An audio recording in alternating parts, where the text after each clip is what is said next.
Good afternoon. It's great to be here at Paul D. Stevens School. It's great to be back in Pinellas County. We're here to hear from some parents and some teachers about our view that every parent needs to have a choice about their kids' education, whether they want to continue with distance learning, I think that's the parent's right, or whether they would like to have in-person instruction, because we know a lot of students really need that. And I think the stories are compelling. I do want to give a quick update. We are monitoring Tropical Cyclone 9 very closely. It looks like we're not going to know the storm's exact strength and trajectory for a couple more days. It has not yet been an organized storm.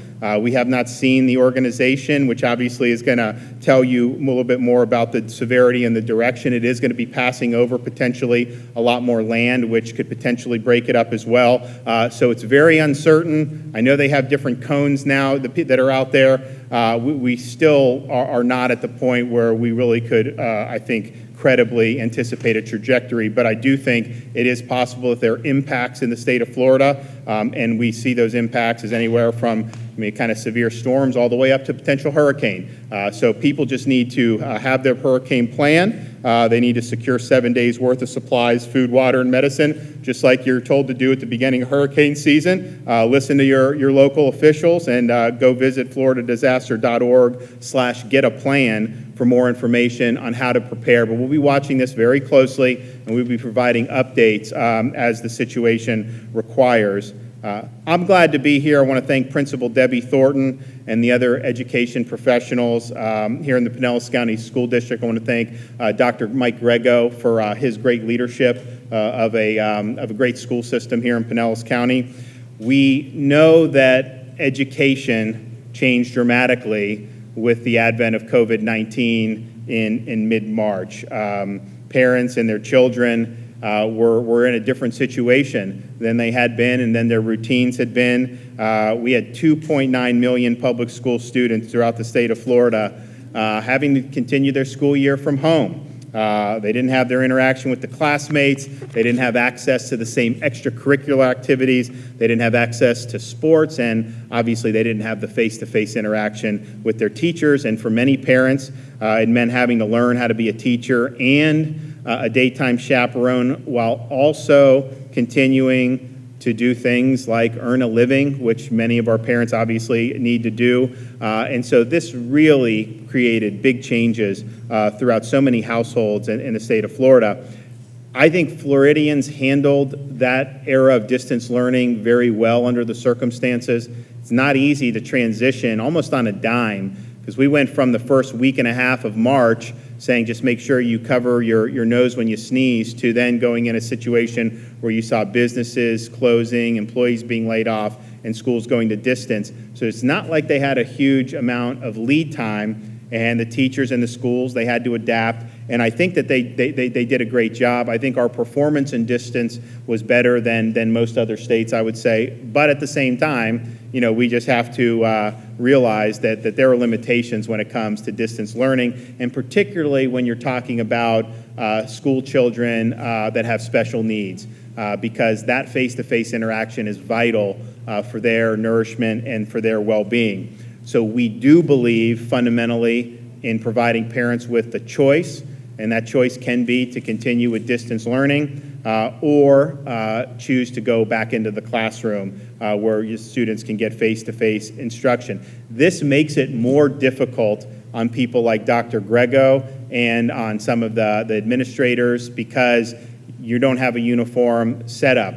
We put everyone in distance, there's going to be millions of parents who are going to want to have the option to go back in, and that wouldn't be doing right by them. But if we said everyone has to go back regardless of what the parents want, you'd have some parents who really want distance. Maybe their child has health condition. Maybe they're just not comfortable. Maybe they have a household situation where they think could be exacerbated. It wouldn't be fair to them. So I think this way it makes it more administratively challenging. There's going to be more things to juggle, but I think ultimately putting the power in the hands of the parents makes the most sense. And this also, gives the school districts a way under current law to function while also not seeing any type of funding reduced, which we think is very, very important. Many students will suffer academic and physical and mental health consequences if they're not able to get back into the classroom. I think that that's already happened. It's going to require some more study, but I don't think we can say that the trends in any of those things will have been positive since mid-March here or anywhere in the country. We also understand when you have children with unique abilities, there is even a greater gap between what can be accomplished in distance learning versus the vital instruction that takes place in a whole variety of things here in a place like the Paul B. Stevens ESE Center. 61.4% of Florida's 2.9 million public school students live in low-income households. 71.9% are eligible for free and reduced lunch. That matters because some of those low-income parents, they may not have the same luxuries in terms of the options of what they can do if the school system is not offering in-person instruction as some of the other parents who happen to be more affluent. We hear these different things about some parents are going to create their own learning pods and all this other stuff. And just understand, that is really going to be dependent on financial wherewithal and what income bracket they're in. When you have working class parents, they really do need to have an option. Some of the low-income families and students, the meals that they get in school are vital to the nourishment of their child. Not every family has access to the computer or the internet, making virtual more difficult. And we have 400,000 Florida students with special needs that rely on in-person delivery of critical support and resources. And again, the virtual is very, very difficult to work when you're in those situations. And so having an in-classroom option is vital to the needs of millions of people, both parents and students, throughout the state of Florida. And while I think the decisions about in-person or virtual should be made on the basis of the best interest of the child, it is the fact that for parents, many have had to shoulder a real significant burden without having the option of sending their kids to in-person learning. We have single mothers who work multiple jobs in order to support their children. It makes it very, very difficult to put the food on the table that mother needs to do if the school is not an option during the day. Hard to find childcare. If you're low income, do you have to quit one of your jobs, quit both jobs? How do you make ends meet on rent and groceries? How does all this uncertainty and angst affect the mother's mental health, and how does it affect the overall health of the family? So the parents have had to shoulder a burden too. And again, it's really about what's safe for kids and what's best for kids, but the needs of the parents are important as well. And we should just acknowledge that mid-March through the end of the school year has been very, very challenging for a lot of parents throughout the state of Florida. And so we want to make sure that these choices are there and that they can be exercised.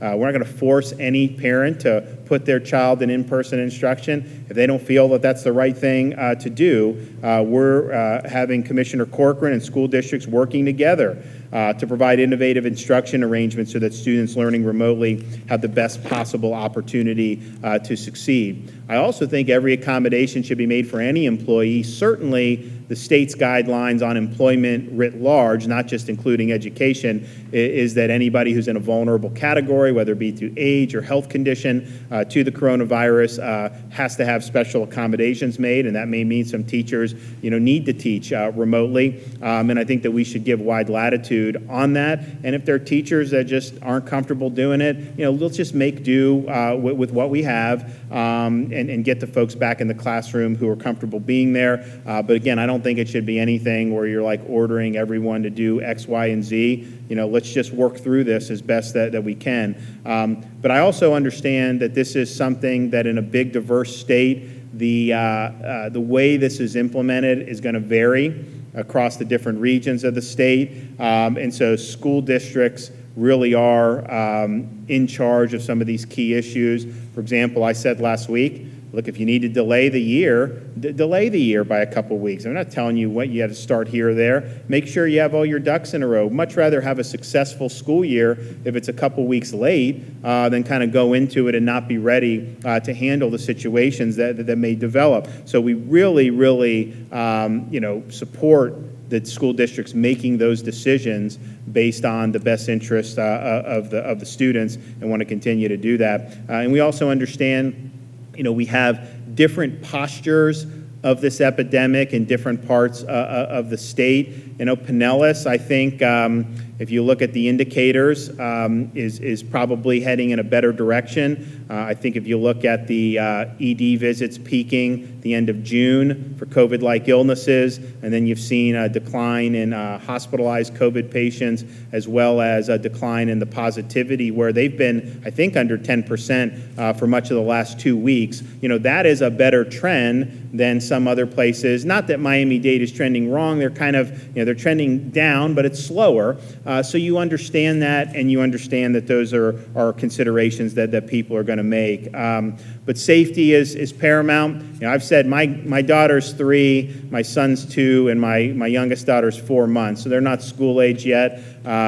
When my daughter is school age, whatever teacher she ends up in class is going to have a bunch of interesting things to deal with, because she's got a lot of energy and a lot of opinions for a 3-year-old. But I would have no problem, and I would absolutely have my kids in school, because I do think that it's safe to do so. I believe that that this is something that's very low risk for kids, fortunately, and I don't think the science has shown that kids are major vectors of spreading the virus. And so with that in mind, my wife and I both would have a lot of confidence in having our kids in the school system, and that will obviously happen as they get a little bit older. I know it's a time where there's a lot of anxiety out there. I think that having these choices hopefully can reduce some of that anxiety, because I know when we were in, you go back to the beginning of June, the prevalence was low of coronavirus. People were kind of getting, I think, a little bit more comfortable. Then as we got to the end of the month, you started to see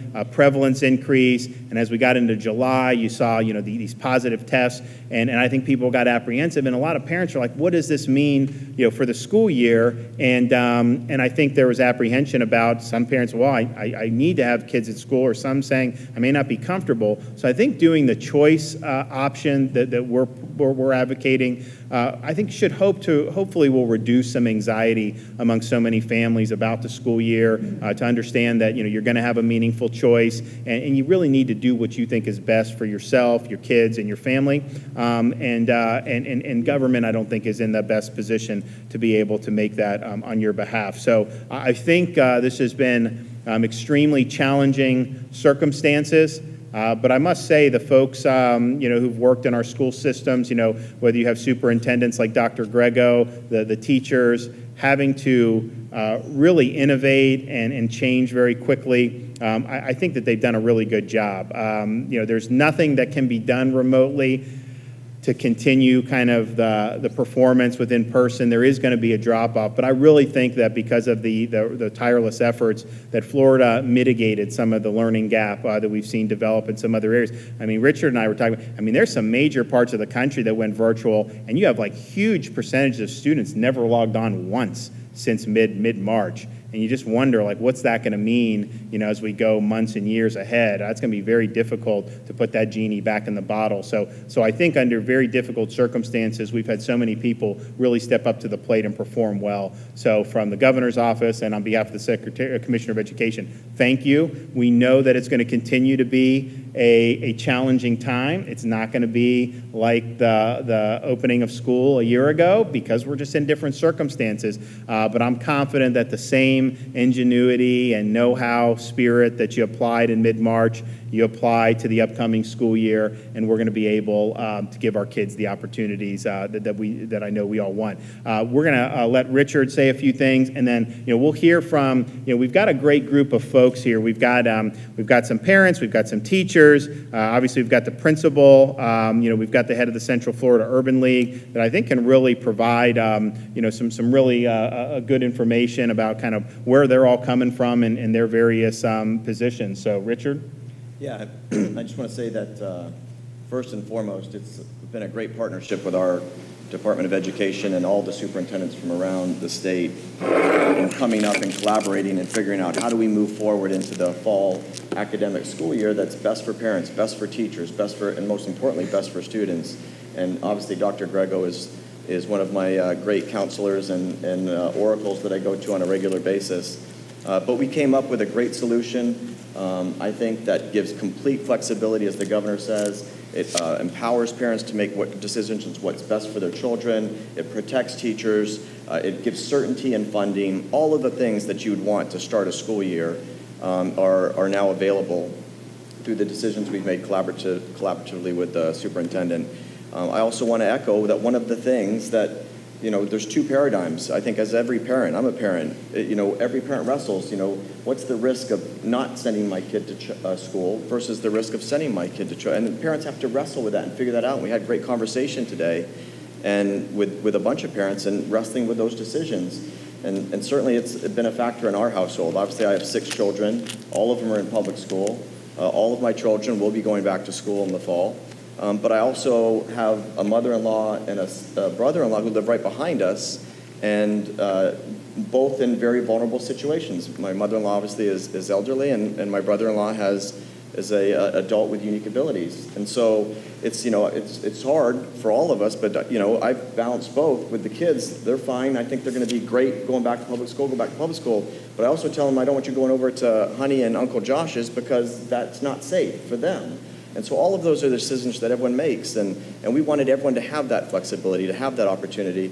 And we recognize that a lot of people are working, as the governor said, those are real stats in Florida, 72% free and reduced lunch, 60% minority. All of these folks need to have opportunities for them to make the best decision. And we recognize from all the studies, whether it's the 1,500 pediatricians in the Royal Academy or our American Academy of Pediatrics, they say, quote unquote, if we don't give that option, you're permanently scarring the future lives of a generation of kids. And so we don't want to do that either. So where do we put all of this together and come up with a solution that benefits everybody and gives them that empowerment, that choice, that flexibility, and that certainty of funding? And I think where we are is in a great place. I think you're going to see come the end of August, when our schools have all of those different options for students, you're going to see 60 plus to 90%. Most are going to choose face-to-face throughout our whole state. And that's a good thing that option's available to them, and that the schools are taking all the necessary precautions to make sure our education community is safe. And so, Governor, obviously we had the chance to talk to these folks back in the room, but your stories are compelling. As a father, just listening to while you guys were making your decisions made me feel better about my decisions. And so I want to thank you guys for all you do, and obviously, Dr. Grego, your leadership is second to none in the state, and we thank you for all you're doing too. Great. Yeah, why don't Dr. Grego, the floor is yours for, make whatever comments you want, but we appreciate your leadership. We understand big curveball thrown into the school year last year, but you guys have really responded well, and I know you guys have been very thoughtful about going forward, so thank you. Yeah, thank you, Governor, and thank you, Commissioner. These are two individuals who I think the issue or the words that have been said most frequently is choice, and we thank you for that, and also for the funding of that choice, to allow not only the parents and the students, but also the teachers, because without that choice, we wouldn't have the opportunity, because we have some teachers in similar conditions, we would not have that opportunity to allow and remote teaching if it was all school, brick and mortar, or all like Florida or Pinellas virtual. It's just not enough opportunities. So My PCS Online, which is our innovative approach to this coronavirus as we start off the year, is providing also options and choices for teachers that we will try to, as I speak, we're working to match hand in hand. But I want to say thank you to Paul B. Stevens, the principal in this school, because this is a school that's not only, we call it unique, we call it special, we call it a family, but these are unique opportunities and certainly unique challenges. But this is a great school, and I think sometimes we lose touch with schools like Paul B. Stevens, and we think about a typical elementary, a typical middle, a typical high school, and I'm so grateful that you chose to come to Paul B. Stevens, because this many times gets overlooked, places, very special places like this. So it's really best to listen to the teachers and to the principals and to parents that are here, Governor. So thank you very much for coming into Pinellas County. Commissioner, thank you for your leadership. Yeah, thank you, Dr. Grego. So what we'll do is, why don't we hear Lindsay as a parent? We'll hear from her, and I know we got other parents who we did, so we'll rotate that out. Can you just tell the group kind of your situation, like you told us back there, and why you're making the choice that you're making? Yes, sir. Thank you. Yes, so my name is Lindsay Sinclair. I have 2 children, one of whom is a 10-year-old boy who has high-functioning autism. So we've really enjoyed having a choice. He does attend a private school, but we are lucky not to have medical complications within our immediate family. So for us, the right choice is to go back to school in person so that he can have the in-person occupational therapy, speech therapy, which to us is very important. I'm very concerned about any social, emotional, and behavioral consequences for staying at home long-term. So that's the choice that we have decided to make, but there is no right or wrong choice. That's something every family has to decide for themselves. Can you talk about, you'd mentioned back there, what you do in your professional life, and then how you had to juggle that during the distance learning that we had March, April, May? Yes, absolutely. So I work in the mental health field, doing telework and telehealth from home, doing therapy sessions. So what I would have to do with distance learning is in between patients, run out real quick, kind of throw an iPad at a kid, say, here, get on your Zoom conference, get them logged in, and then run back as soon as I could to get back to work. So it is a lot of juggling, but we do what we have to do. No, we appreciate it. It's not easy at all. So thank you for that. And then you're using the Gardner Scholarship? Did you Yes, say? we are using the Gardner Scholarship, which has made it much easier for us to get a private school education because it certainly does add up very quickly. So that has really helped us out a lot to be able to do that. Well, thank you. All right, the principal, why don't you let us know, I guess, how you all handled the end of last school year, and then, what you think you need to do to get the kids, in a good situation for this school year. Well, first, thank you for coming out here. We do appreciate everyone coming out to Paul B. Stevens. Just before spring break, we were notified that we were going to go online. And my teachers and I were kind of startled and panicked, but we came through, and our teachers worked hard because all of our students have unique abilities, like you keep saying. And the teachers went the extra mile. My behavior specialist did individual sessions to help with behavioral concerns, and we did a complete 360 and changed everything that we did. We went online. We brought things to parents and the families in their homes. We had therapy sessions virtually, and we did the best we could. And our students participated to the best of their abilities, but the parents were always there. Even if they had work to do or other things, they made it a point to be there because our students really need that hand over hand and that extra support. So that is what we're going to look at going into the future, is how we can accommodate both online and our parents having that choice to have online because of all the concerns we talked about, and really beefing it up so we provide those supports and services to our families.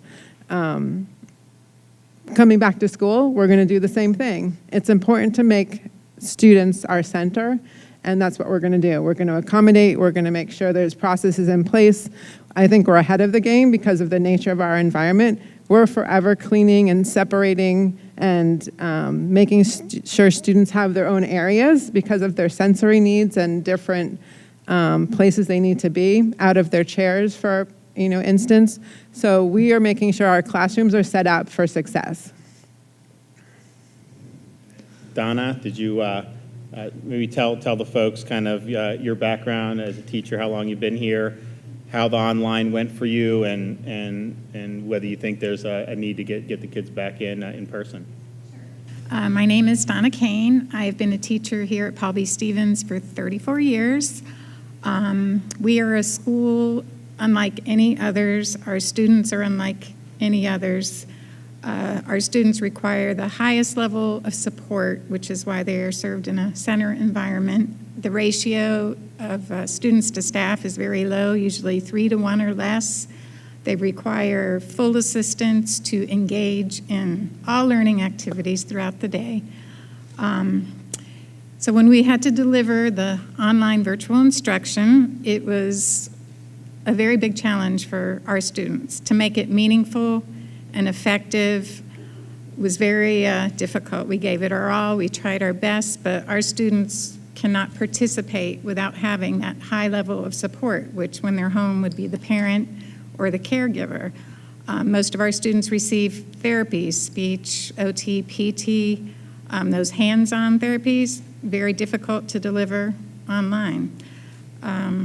But I appreciate you coming to our school, putting us on the map, because we often are under the radar, and it's great that we're going to be known about now, and we will do our best. I mean, we love our kids, and we give it our all, and I'm looking forward to having them back in my class. Regression, I mean, I guess you probably won't be able to fully measure that till they come back, but I mean, do you fear, just given how important the hands-on has been, that there'll be more regression than you're used to seeing after a summer? Yes, I keep in very close contact with my parents of my students, and over the summer I've received several emails, you know, so-and-so is definitely their behaviors are regressing, their fine motor skills because they weren't getting the therapy, their language skills. It's definitely going to be regression, but once we get them back to school, back into their routine, because routines are extremely, extremely important, and give them that hands-on instruction that they need, we'll get them back. But yes, I expect to see regression. Mm-hmm. We appreciate all your hard work. It's very, very important. Lynn, do you want to talk, Executive Director of ESE for Pinellas County School System? You know, talk a little bit about you know, ESE, I guess, throughout the county, and you know, what options you're giving folks going forward. Thank you. Well, thank you. I echo what everyone said. We're really grateful that you're here, you and the commissioner. It's really important to really focus on our students, especially our ESE students, so thank you. And I want to thank Dr. Grego publicly, because he really does care about ESE, and he is really committed to making sure that our students have the services that they need, and is very responsive. So thank you, Dr. Grego. So, you know, it's, as I spoke about earlier, you know, we are really looking forward to this coming school year. We're looking forward to the majority of our students coming back and being face-to-face with teachers, where we think that that's the best place for them to be. So I do want to say that across the district, our teachers did an outstanding job of communicating with our families. I think what we found really quickly is that being virtual meant that we had to change how we communicated with families. We had to really actually increase it, and to make sure that we were being responsive to the needs of families, try to be as flexible as we could, because of course we knew that everyone was embarking on something very new. One of the things that we are looking forward to for this coming year, because obviously we've learned a lot during this process, is just really increasing the instruction, and the flexibility even more so, I think. As the students come back, we may have to look at how we set our classrooms up very differently, and I have met with focus groups to talk about what that might look like, and to ensure safety for our most vulnerable students. We're certainly looking at increased cleaning protocols. We already do that a lot, but we're looking at increasing that. But we're also looking at ways to infuse additional instruction that will address some of the social emotional needs, really stepping up that structure, making sure that students that might need some some things that are additional that we weren't providing before, but we find that we need that when they come back. We'll be sure to be having IEP meetings to discuss what students might need. Specifically, we are looking at incorporating some additional parent training so that when our parents need more assistance in how to do something virtually, they'll have it. So we will actually write that into the plans for our students. So we are prepared. We are ready for them to come back. I feel like we're going to be releasing some additional protocols specific to our students and our teachers, and that we will share with families. And I think that will increase the confidence in what we're going to be able to provide them as they return. Thank you for all your hard work. I know it's very, very challenging given all the different moving parts. I mean, that's true probably in any school year, but this one even more so. Erica, are you okay? Great. Can you talk a little bit about your situation and your child? I'd be happy to. Thank you for having me. My name is Erica Raff. My oldest son attends Paul B. Stevens. He's 13 and he'll be in 8th grade this year. You just previously heard from his teacher, Donna Kane, who is absolutely wonderful, along with Debbie Thornton and Dr. Grego. Thank you for everything you've all done. For my son, he has Down syndrome and sensory processing disorder. So how does that look? In a home setting, it is completely different than it would in a classroom setting. So it is a night and day comparison by far. For him, he generalizes so many things. So at home, for him, asking him to be on the iPad, well, that might look different. Asking him to do his classroom work on the iPad when he sees his iPad as entertainment or games or something different.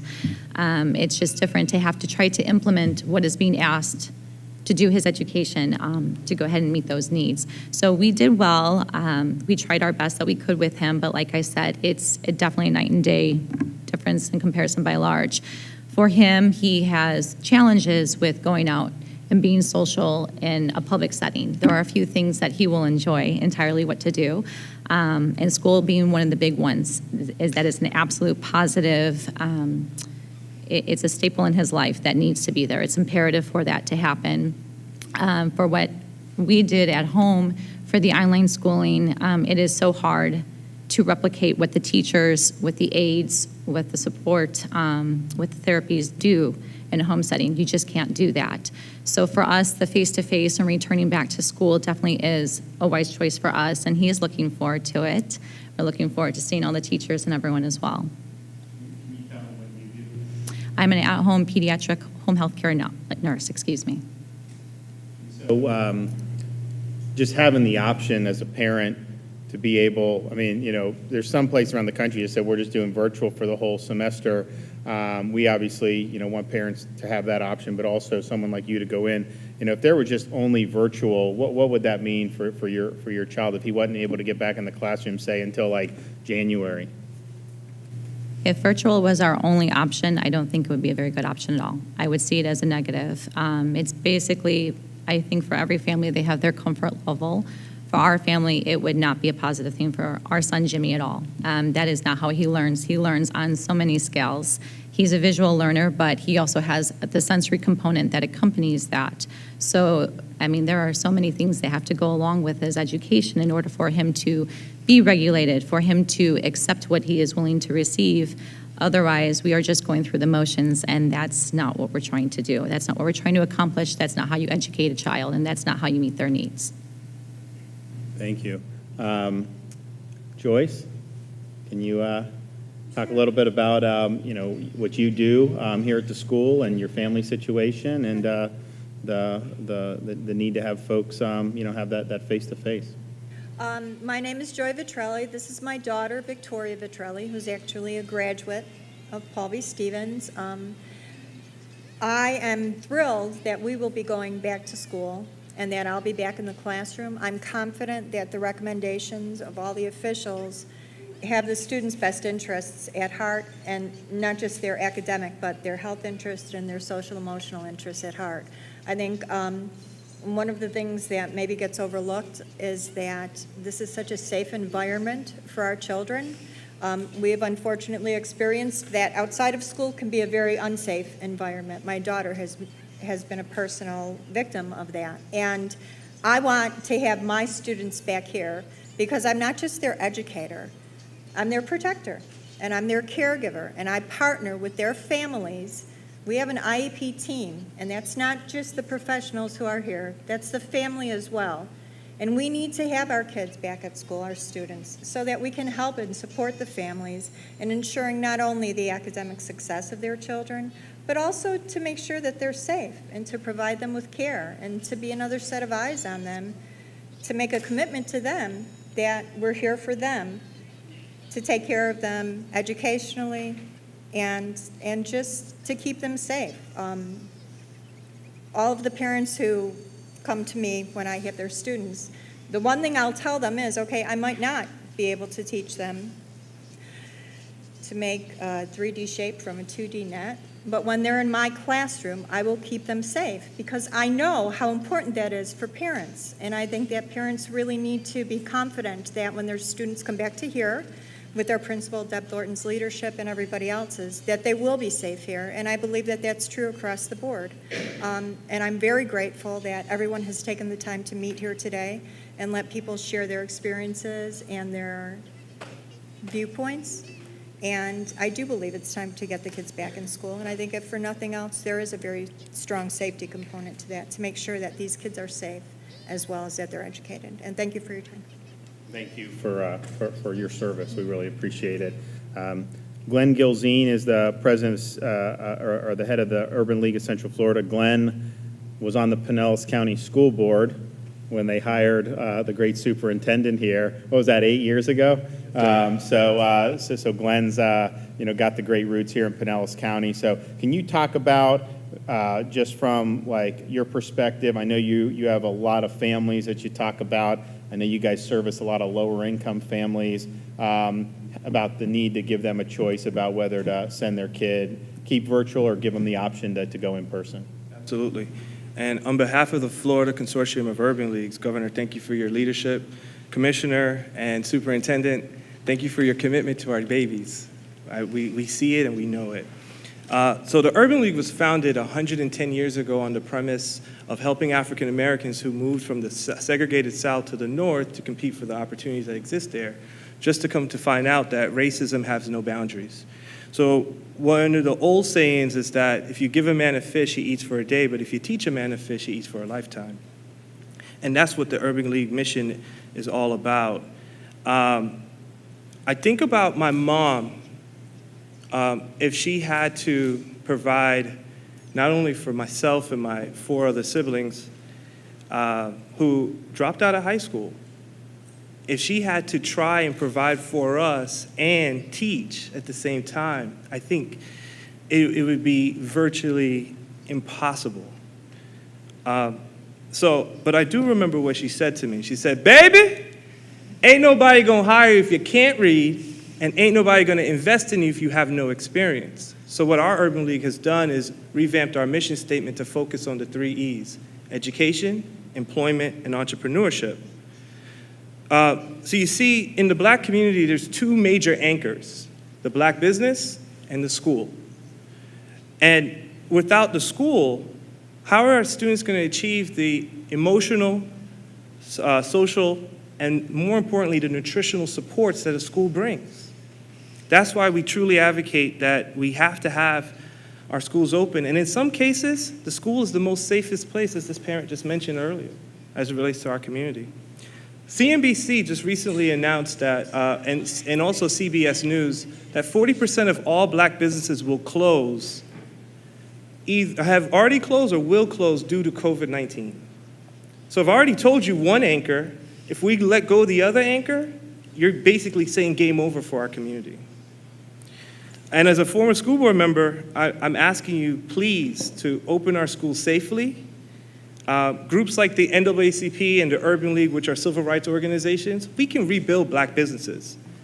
I just don't know how we can rebuild any of our kids' childhoods.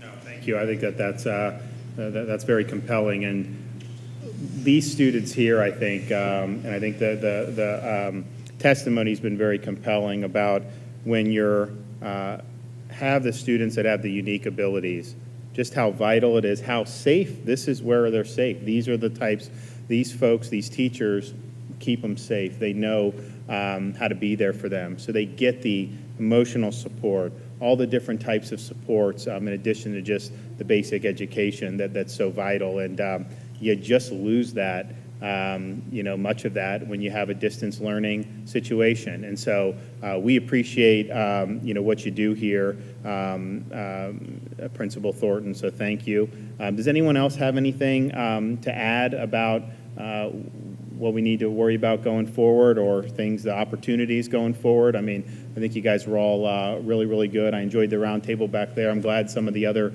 folks throughout Florida are able to see, hear some of your comments now. We good? I just want to take a moment to thank my families. Without our families, we would have an even more difficult time during this, already difficult time. So I just wanted to thank our families and our teachers for stepping up, and also Dr. Grego, because without that, we would have a tougher road ahead of us. So thank you, and I appreciate everyone's time for coming out. And I welcome everyone back anytime to come see our school when our students are here. Well, we look forward to doing that, and we appreciate the great work that you're doing. It's important. There's a lot of families and students that depend on it, and I know that many of them are anxious to be able to get back. So thanks a lot. We appreciate it. Dr. Grego, thanks for your leadership. Richard, thanks for working collaboratively with the school districts. Look, at the end of the day, we need having a healthy society and a well-functioning society. It's kind of the bedrock to battle anything, whether it's a pandemic or any of the other myriad of challenges that we face as a people, that we face as a state, as a country in the past. And so I really believe that, parents being able to, to have the option of sending their kids to face-to-face instruction, I think that will, one, be good for the students. Two, it'll reduce a lot of anxiety that's out there, peace of mind. Obviously, it allows a lot of our parents to be able to continue to put food on the table. So there's so much to recommend for it, and I know that the folks who are in our school systems, are going to want to keep these kids safe. So thank you for being willing to step up and do that.